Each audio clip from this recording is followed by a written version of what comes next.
Good morning. Thank you for being here today. This is a very important day. On the House Education and Workforce Committee, we're about to have an incredibly important hearing addressing the rise of anti-Semitism on our college campuses and universities.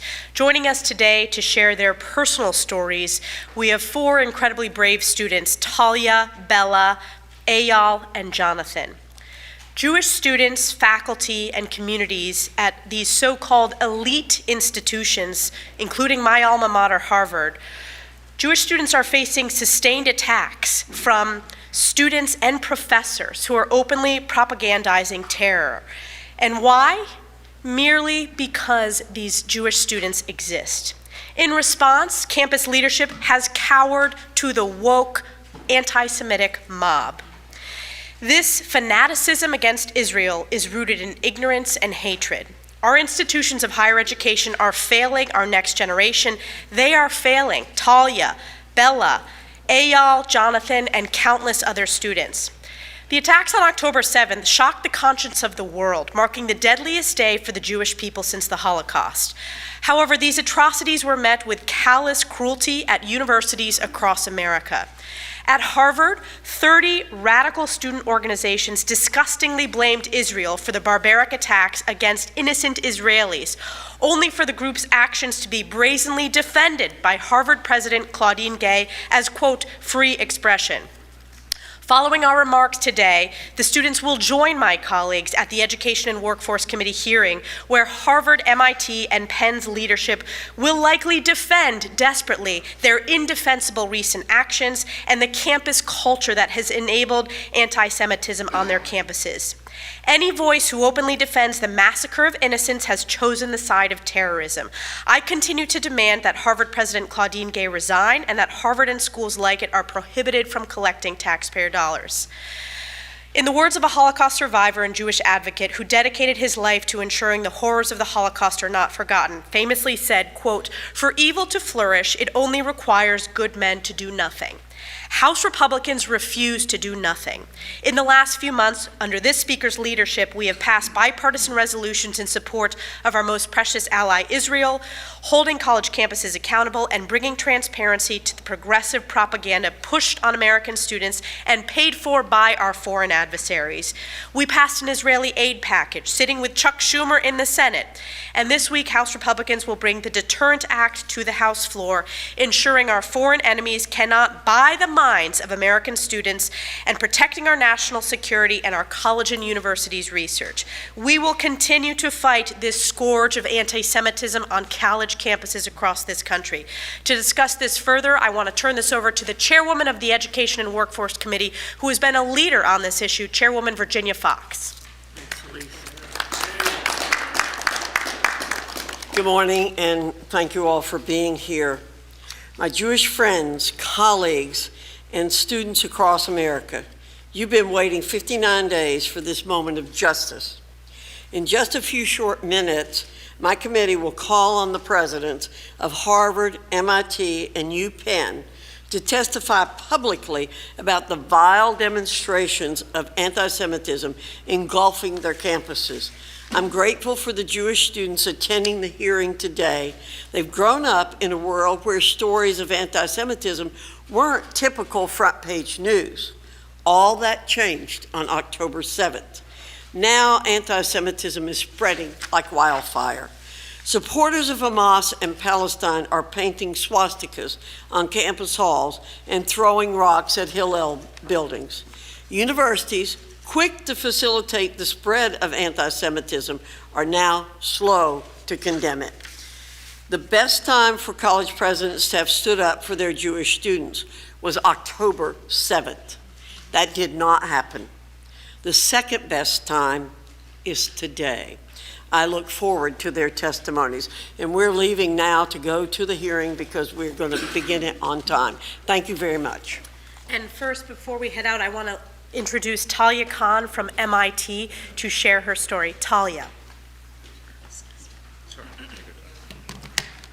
Thank you so much, Representative Fox and Representative Stefanik, for inviting me here today. My name is Talia Khan. I am an undergraduate alumna of MIT and a current graduate student at MIT. I am the daughter of a Jewish mother and an Afghan Muslim immigrant father. I am the proud president of the MIT Israel Alliance, and I am a Jewish student currently immersed in an extremely toxic anti-Semitic atmosphere at MIT. The MIT administration, namely President Sally Kornbluth, has failed to address the crisis of rampant anti-Semitism on campus. There is a radical anti-Israel group at MIT called the CAA. In recent weeks, the CAA's anti-Semitic rhetoric has shifted the culture on campus to such an extreme of intolerance that 70% of MIT's Jewish students polled feel forced to hide their identities and perspectives. An Israeli student whose identity and personal info was sold online for a bounty has not left his dorm room in weeks out of fear due to death threats. For my part, I was forced to leave my study group for my doctoral exams halfway through the semester because my group members told me that the people at the Nova Music Festival deserved to die because they were partying on stolen land. After a postdoc at MIT said that Jewish Israelis want to enslave the world in a global apartheid system, he falsely claimed that Israel harvests Palestinian organs and implied that the, quote, average Israeli is a Nazi. The DEI officer of his department replied by telling us that nothing he said was hate speech and that the organ harvesting conspiracy theory was, quote, confirmed. Day after day, the MIT administration has failed to enforce its own rules on anti-Semitic actors, such as the interfaith chaplain intimidating Jewish students, DEI staff publicly declaring that Israel has no right to exist, faculty dismissing student concerns for their safety by telling them that if they are scared, they should just go back to Israel. CAA protesters blocking the hallways, storming the offices of the MIT Israel internship offices and harassing the staff and faculty there, and inviting dangerous outsiders to campus to join them in yelling hateful and violent chants. This is the same climate of anti-Semitism that has led to massacres of Jews throughout the centuries. This is not just harassment. This is our lives on the line. The MIT administration has punted disciplinary processes to a faculty committee on discipline, which has thus far not received a single one of our complaints. MIT admin has even failed to staff a new task force against hate, which will dually combat anti-Semitism and Islamophobia. This atmosphere is intolerable. Jewish students do not believe that the MIT administration has done an adequate job to make students feel safe on campus. President Kornbluth, please let me go back to being a scientist. Let me go back to being a student. I don't want to have to keep advocating for Jewish student safety on campus. It's not my job, it's your job. Please do your job and act now. And if you can't, I'm asking Congress to do it for you. Thank you. Thank you, Talia. It's outrageous what's happening at MIT. We're next going to hear from Bella Ingber, who will tell us what's happening at NYU. Thank you all for having me and for giving me the opportunity to share with you my story. My name is Bella Ingber. I am a junior at NYU, and I'm going to try to answer the following question for you from my personal experiences. What is it like to be a Jew at NYU? Being a Jew at NYU is walking to class and passing torn and defaced posters of innocent hostages with the words occupier and murderer written across their faces. It is going to Bobst Library to study and being interrupted by unauthorized protests where students and faculty call for a globalized intifada revolution, an incitement to violence against Jews everywhere, and a call for the annihilation of the Jewish state and my friends and family who live there. Being a Jew at NYU is being surrounded by students and faculty who support the murder and kidnapping of Jews because, after all, as they say, resistance is justified when people are occupied. It is being surrounded by social justice warriors and self-proclaimed feminists whose calls for justice end abruptly when the rape victims are Jews. Being a Jew at NYU has meant being physically assaulted in NYU's library by a fellow student while I was wearing an American Israeli flag and having my attacker still roam freely throughout the campus. being a Jew at NYU is experiencing how diversity, equity, and inclusion is not a value that NYU extends to its Jewish students. Since October 7th, the unmistakable anti-Semitism that I've experienced on campus is reminiscent of the Jew hatred I've heard about from my grandparents, Holocaust survivors, who experienced firsthand the deafening silence of their neighbors in Poland and Germany when the Nazis first rose to power. As anti-Semitic rhetoric and actions became more and more acceptable, their communities' shops were looted, their synagogues defaced, and finally, their families were taken away and perished in concentration camps. Today, in 2023, at NYU, I hear calls to gas the Jews, and I am told that Hitler was right. To the NYU administration, you are not free to selectively enforce your own rules. You are not free to refuse your Jewish students the same protections that you extend to others. NYU has adopted the International Holocaust Remembrance Association's definition of anti-Semitism, which recognizes that calls to harm Jews in the name of radical ideology, calls to eradicate Israel, to deny the Jewish people their right to self-determination in their ancestral homeland is anti-Semitism that is punishable under NYU's Code of Conduct. I am a proud Jew, and I am a proud Zionist. I am the granddaughter of Holocaust survivors. We are not going anywhere. Anti-Semitism and the support for terror should have no home at NYU or any other college campus. We made the promise of never again, and never again is now. Thank you. So proud of these strong young ladies, and we stand with you, absolutely. We'll hear next from University of Penn student Eyal Yacobi.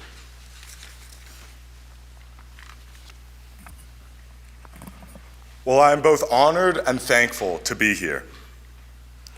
I should not be here today. I should be studying for my upcoming finals. I should be taking in every moment, every experience as an undergraduate student in my senior year of college. So while I should not be here today, I am. Because 36 hours ago, I, along with most of campus, sought refuge in our rooms, as classmates and professors chanted proudly for the genocide of Jews while igniting smoke bombs and defacing school property. The neighboring university's president immediately released a statement, describing this as a brazen display of anti-Semitism. He went on saying, "Silence in the face of last night's demonstration of anti-Semitism and hate near our doorstep is not an option for me." Well, the doorstep of the neighboring university is in fact Penn. And in fact, Penn's president did choose silence. The neighboring university's president swiftly denounced the incident, and yet our president cannot. Because the glorious October 7th, and you're a dirty little Jew, you deserve to die, are words said not by Hamas, but by my classmates and professors. And because despite all of this, I am adamant and hopeful that we will not accept, least of all embrace, this horrific new normal on college campuses today. On October 7th, Israel was attacked. Since October 7th, American Jews have been under attack. My name is Eyal Yacobi, and I am a proud American studying at the University of Pennsylvania. I love Penn. I've wanted to attend this university since before I can remember. I'm here because the Penn I attend today is unrecognizable from the Penn I once used to know. Penn, once renowned for groundbreaking discoveries like the mRNA vaccine, is now a chilling landscape of hatred and hostility. Our university, revered for its pursuit of knowledge, has devolved into an arena where Jewish students tiptoe through their days, uncertain and unsafe. The situation at Penn has escalated into a full-blown crisis, with students openly asserting their intentions to proceed with plans with or without university permission. During COVID, strict guidelines governed everything from class attendance and graduation walks.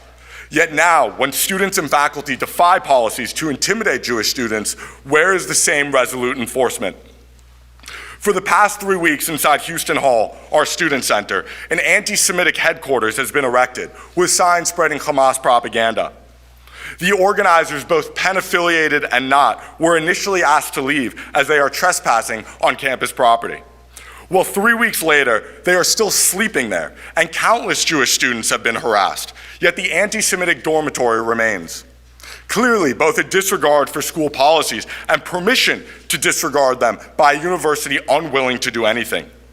Not only are tensions palpable, but there have also been materialized actions taken to intimidate and harm students.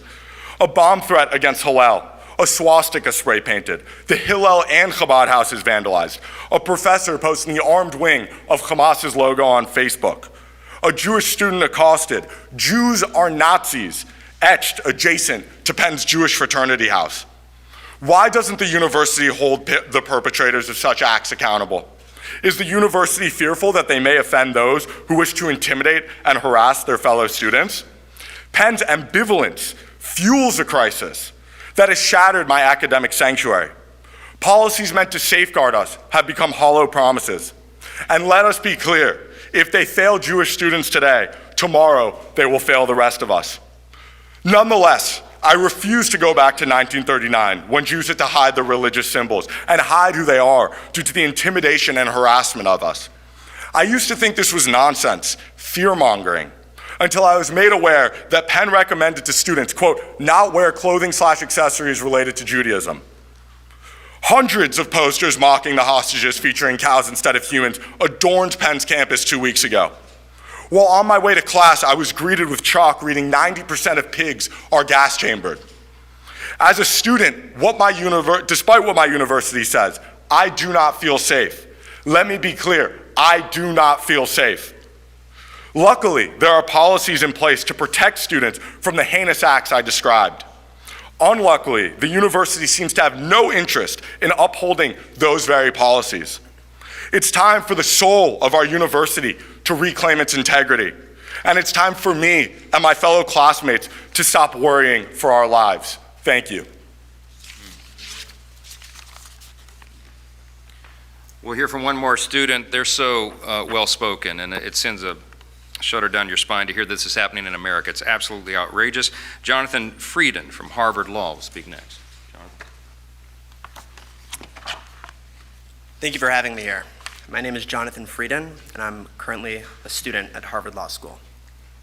I would like to share with you what my experience has been like since October 7th at Harvard Law School, and after over 30 student clubs signed on to a statement explicitly blaming Israel for the murder and the rape of their own people.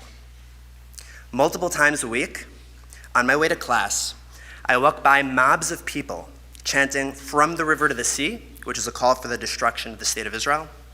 Most recently, "We have you outnumbered," and "Globalize the Intifada." An intifada is an uprising, and the last two were marked by blowing up buses and restaurants. One day a few weeks ago, I was in a study room in the law school while classes were going on, and a mob of 200 people, many of whom not only were not law students, were not Harvard affiliates, got into our building, marched down the halls chanting these phrases. Jews took off their kippot, and I watched someone hide under a desk. Many of my friends ran up to the Dean of Students and DEI office, but they had locked their doors for their own safety. This was such a clear safety concern. It was also explicitly against school policy as it disrupted class. We heard nothing from Harvard. No email, nothing. I talk to my Jewish friends on campus every day. They tell me how afraid they are to go to class. They share hate messages they are receiving from other students on social media, including comparing Jews to Nazis. And they ask us, and they ask me, for safety advice because of the lack of effective communication from the university. So you might ask, what's the administration doing? We've brought them policy violations, proof that they happened, and photos of the student handbook that were explicitly violated. When they respond, if at all, responses are empty and meaningless. Responses such as, "We are aware of the situation." This is not how the university would treat other groups. We are happy that Harvard has created an anti-Semitism advisory board, but there is no transparency about what they do. They seemingly don't have executive power, They're certainly not accessible to students. I've personally asked to meet with them multiple times for weeks, and they have not responded to me. And no one knows what happens when you send them an incident report. We are not asking to limit free speech. We are asking the university to enforce their policies, to ensure safety and a climate conducive to education. The administration has asked us to abide by the rules, and we have unequivocally. It seems more and more that this rule only applies to Jews, as broken rules are not being enforced or outwardly reprimanded. I want to be clear. This is not just about the Middle East. This is anti-Semitism, right here, in our homes, on our campuses. It is dangerous. It is going unchecked. And everyone that does not join to put a stop to it is part of the problem. I am asking, as I have been, do something. Protect Jewish people. Protect your students. Thank you. We want to thank you again, ladies and gentlemen. They're so courageous, and House Republicans, and I know millions of the American people, empathize with you, sympathize for you, and applaud your courage. We're going to dismiss you because you need to go testify in the House Education Committee, because that's very compelling testimony. Thank you again for being here. Thank you so much.